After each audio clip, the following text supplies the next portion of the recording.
10 datos sobre Moisés que muchos desconocen. Número 1. Moisés suplicó a Dios para que su nombre fuera excluido del libro de la vida. Pero, ¿qué llevó a Moisés a hacer tal solicitud y qué podemos aprender de ello?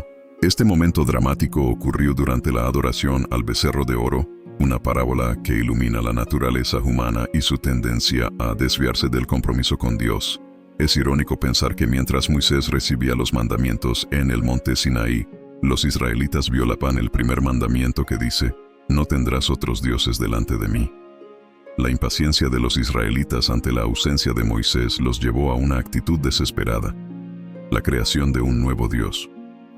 Fundieron sus joyas de oro para formar el becerro de oro. Este acto de impaciencia los llevó a buscar a Aarón, hermano de Moisés, como un sustituto espiritual.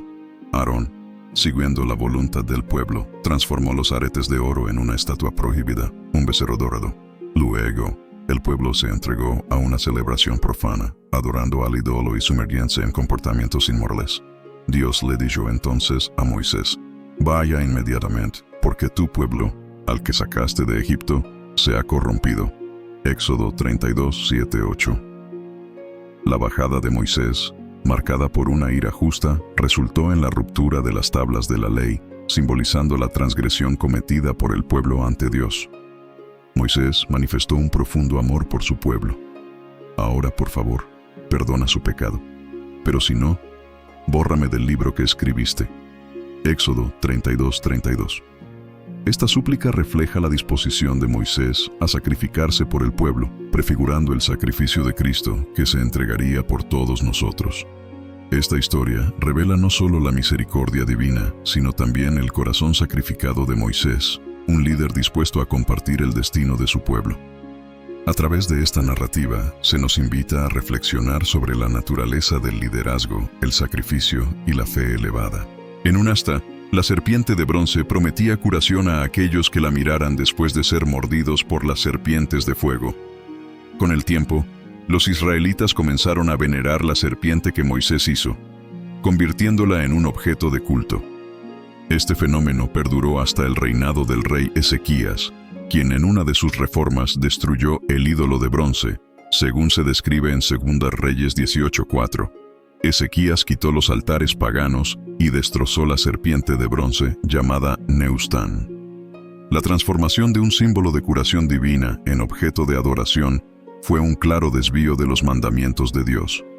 La serpiente, originalmente un medio de liberación durante el episodio en Números 21, nunca fue destinada a tener un papel más allá de ese momento. Neustán, que literalmente significa pedazo de bronce, sirve como un recordatorio de que fue Dios quien trajo la curación y no la serpiente. Esta historia nos enseña una lección poderosa. Incluso las cosas buenas pueden convertirse en ídolos. Nuestra adoración y gratitud deben dirigirse exclusivamente a Dios. Número 3. ¿Por qué Dios casi le quitó la vida a Moisés?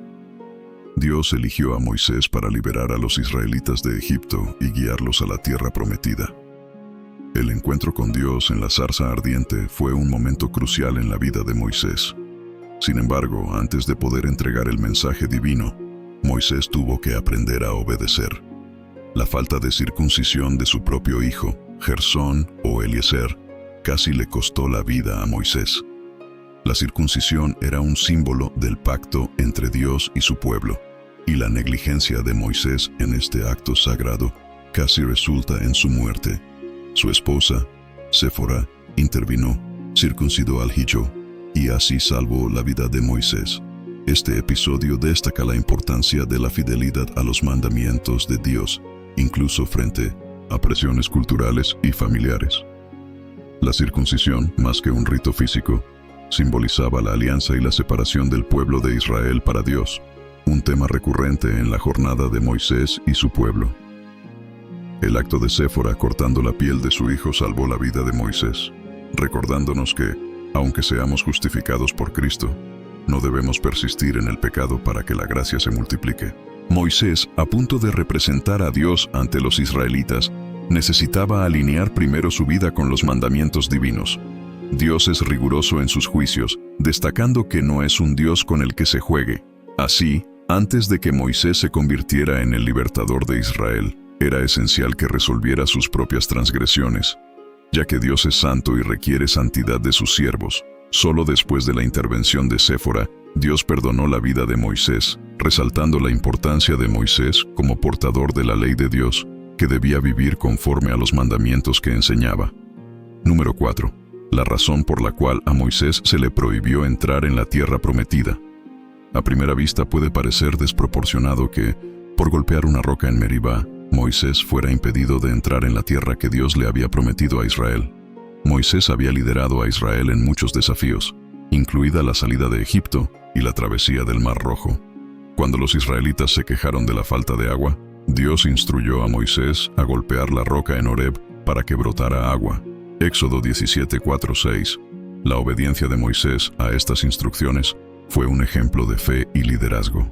Sin embargo, en el segundo incidente en Meribá, la frustración de Moisés lo llevó a la desobediencia. Números 20. Cuando los israelitas nuevamente se quejaron de la falta de agua, Dios dio instrucciones específicas a Moisés que no fueron seguidas. La desobediencia de Moisés en esta ocasión le costó la entrada a la tierra prometida. Este episodio subraya una lección crucial. La obediencia a Dios es fundamental, y aún los grandes líderes como Moisés no están exentos de las consecuencias de sus acciones. La historia de Moisés nos invita a reflexionar sobre la fidelidad, la obediencia y la humildad ante Dios. Frente a las quejas constantes de los israelitas sobre la falta de agua, Moisés y Aarón buscaron la cara del Señor en oración. La gloria del Señor se manifestó y Él dio instrucciones específicas a Moisés: hablar a la roca delante del pueblo para que brotara agua. Sin embargo, en un momento de ira y frustración, Moisés golpeó la roca 2 veces con su vara en lugar de solo hablarle, como Dios había ordenado. El agua brotó, pero el acto de desobediencia tuvo graves consecuencias. Dios reprendió a Moisés y Aarón, declarando que, al no haber confiado en Él y no haberlo santificado ante los israelitas, no entrarían en la tierra prometida. Estas aguas se conocieron como las aguas de Meribá, un lugar de contienda y demostración de la santidad de Dios. Aparentemente, la sanción parece severa, pero es crucial comprender el simbolismo detrás de las acciones de Moisés. En la primera ocasión en que Moisés golpeó la roca, Éxodo 17, esto prefiguraba a Cristo, la roca espiritual que fue herida por nuestros pecados. Pablo, en 1 Corintios 10:1-5, destaca que nuestros antepasados bebieron de la misma bebida espiritual al beber de la roca espiritual que los acompañaba, y esa roca era Cristo. Sin embargo, la desobediencia y la falta de autocontrol llevaron a la insatisfacción de Dios con muchos de ellos. La desobediencia de Moisés en Números 20, al golpear la roca por segunda vez, contrasta con la instrucción de Dios en Éxodo 17. La roca en el desierto representaba a Cristo, quien fue herido de una vez por todas por nuestros pecados, como enseña el libro de Hebreos. En Éxodo 17, al golpear la roca, Moisés estableció un símbolo de Cristo como nuestro Redentor. Cristo, la roca y piedra angular, fue herido por nosotros y trae aguas vivas, como se declara en los Salmos e Isaías. La escena en Éxodo 17 simbolizaba la única herida necesaria de Cristo, lo que amplifica la gravedad de la desobediencia de Moisés en Meribá en el desierto. La roca fue herida una sola vez, simbolizando el sacrificio único de Jesús para nuestra salvación. Más tarde, en Números 20, el Señor instruyó a Moisés a simplemente hablar a la roca, preservando la imagen creada en Éxodo 17. Sin embargo, al golpear la roca nuevamente, Moisés distorsionó esa representación, sugiriendo erróneamente que Cristo necesitaría ser sacrificado repetidas veces. Dios corrigió el error de Moisés, evitando que interpretáramos incorrectamente la imagen de la roca. Su castigo, la prohibición de entrar en la tierra prometida, sirvió para reforzar la enseñanza de que la salvación no se logra mediante las obras de la ley, representadas por Moisés, sino por la obra de Jesús, simbolizado por Josué, Yeshua. En su reacción impulsiva e iracunda, Moisés actuó en contra de la orden divina, demostrando falta de confianza en Dios. Esta desobediencia resultó en su exclusión de la tierra prometida, una lección sobre la importancia de la obediencia y la fe inquebrantable. Número 5. Los magos, Janes y Jambres. La narrativa de los magos del faraón se relata en Éxodo 7 y 8. Moisés y Aarón, al confrontar al faraón y exigir la liberación de los israelitas, realizaron milagros para validar su mensaje. Aunque Moisés es reconocido por su extraordinaria capacidad para realizar hechos milagrosos, enfrentó la oposición de Janes y Jambres, magos egipcios. Cuando Aarón lanzó su vara al suelo, convirtiéndola en serpiente, el faraón llamó a sus magos, quienes realizaron un acto similar. Sin embargo, la serpiente de Aarón devoró las serpientes de los magos, un signo premonitorio del poder superior de Dios. A pesar de que los magos del faraón lograron replicar los primeros signos realizados por Moisés y Aarón, esto no fue suficiente para cambiar el corazón del faraón. La narrativa destaca la persistencia de Moisés frente a la oposición y la supremacía del poder de Dios sobre las artes mágicas de Egipto. La primera plaga que Dios envió a Egipto fue la transformación de las aguas del Nilo en sangre. Moisés y Aarón, siguiendo las instrucciones divinas, lograron que las aguas del Nilo se convirtieran en sangre, causando la muerte de los peces y volviendo el agua imbebible. Sin embargo, los magos del faraón replicaron el milagro con sus artes secretas, endureciendo aún más el corazón del faraón. La segunda plaga fue una invasión de ranas, y nuevamente los magos contribuyeron al problema, invocando más ranas en lugar de buscar soluciones. Después de esta plaga, sin embargo, la capacidad de los magos para replicar los milagros cesó, y reconocieron la mano de Dios en los signos de Moisés. Los magos declararon al faraón que estaban presenciando el dedo de Dios, pero el corazón del faraón permaneció endurecido. Los milagros realizados por los magos fueron permitidos por Satanás, quien, aunque poderoso, no se compara con la magnitud de Dios. La habilidad de los magos para realizar actos sobrenaturales sirve como un recordatorio de que el poder espiritual puede tener orígenes siniestros, no necesariamente divinos. La fuerza de Dios finalmente superó la de los magos, quienes no pudieron replicar la plaga de los piollos. Pablo observa que, a pesar de ser sabios y eruditos, los magos carecían de la verdadera sabiduría que proviene de Dios. Este episodio nos enseña que debemos discernir cuidadosamente la procedencia. Dos poderes espirituales, ya que no todos emanan de Dios. Incluso los terrores pueden ser engañosos. Una verdad relevante para todos los tiempos. Número 6. El único hombre enterrado por Dios. El final de la vida de Moisés está envuelto en misterio en la montaña de Nebo, desde donde pudo ver la tierra prometida. Un momento cargado de significado. Desde la cima del monte Nebo, Moisés contempló la tierra que Dios había prometido al pueblo de Israel. Esta visión abarcadora de la tierra, desde Galaad hasta Dan, incluyendo todas las tierras de Judá hasta el mar Mediterráneo, fue un regalo divino para Moisés. Moisés es celebrado como el siervo del Señor, un título que lleva gran honor y responsabilidad. Su vida estuvo marcada por una dedicación incansable a Dios, cumpliendo fielmente las tareas que le fueron confiadas. Aunque fue un siervo fiel de Dios, Moisés, como todos los hombres, estaba sujeto a la mortalidad. Al final de su jornada, Dios permitió que Moisés vislumbrara la tierra por la que había trabajado tan arduamente, incluso sabiendo que él no entraría en ella. La subida de Moisés al monte Nebo es extraordinaria, especialmente considerando su avanzada edad. Este logro demostró no solo su fuerza física, sino también su resiliencia espiritual y compromiso con la misión que Dios le confió. La imagen de Moisés en la cima de la montaña, solo, contemplando la tierra prometida, es poderosa y conmovedora. Él sabía que su tiempo estaba cerca y enfrentó su mortalidad con aceptación y dignidad, digna del cumplimiento de su misión. La muerte de Moisés refleja la sabiduría y la gracia de Dios. Aceptó su muerte sin quejas ni resistencia, comprendiendo que había cumplido su propósito.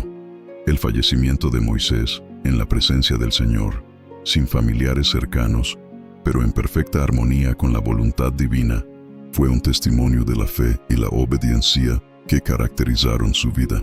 Dios personalmente enterró a Moisés en el valle de Moab, un acto sin precedentes en la Biblia. La ubicación exacta de su sepultura se mantuvo en secreto, tal vez para evitar que el lugar se convirtiera en un santuario u objeto de idolatría. La ocultación de la tumba de Moisés fue tan importante para el Señor que, según Judas 1:9, resultó incluso en un enfrentamiento angelical. Miguel, el arcángel, disputó con Satanás sobre el cuerpo de Moisés. En lugar de acusar a Satanás con palabras de desprecio, Miguel simplemente dijo: «El Señor te reprenda». La historia del enfrentamiento sobre el cuerpo de Moisés, mencionada solo en Judas, plantea muchas preguntas. Algunos sugieren que la información provino de tradiciones orales. El motivo exacto del enfrentamiento entre Miguel y Satanás permanece un misterio, pero destaca la importancia del cuerpo de Moisés y la autoridad de Dios sobre el mal. La sumisión de Miguel a Dios, a pesar de su gran poder, es un ejemplo de cómo la verdadera fuerza reside en la humildad y la obediencia.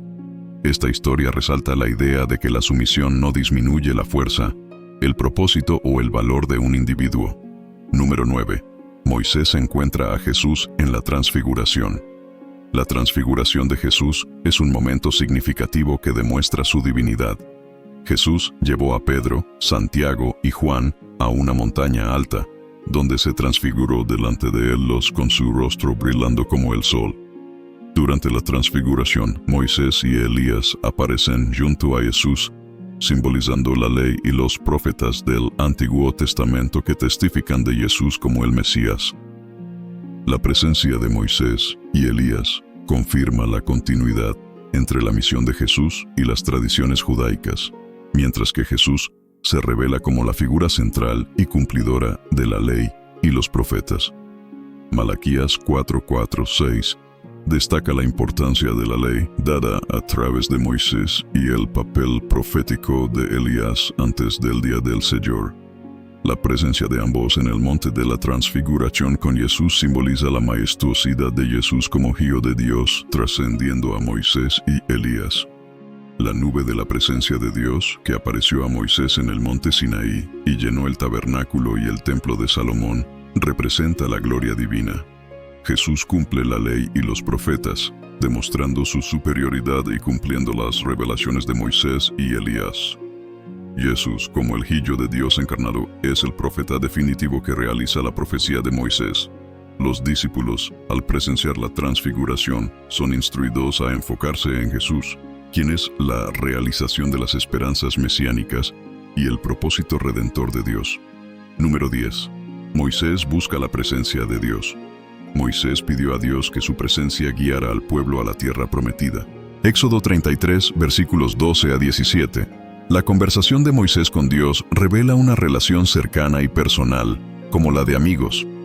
Moisés expresó el deseo de conocer más profundamente los caminos de Dios para comprender mejor sus planes y propósitos. Dios respondió a Moisés, asegurándole que su presencia lo acompañaría a él y al pueblo, diferenciándolos de todas las demás naciones.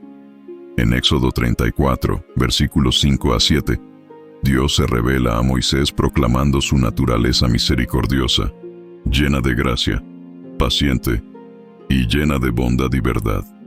Esta revelación de Dios fue una respuesta directa al deseo de Moisés de conocer más profundamente a Dios.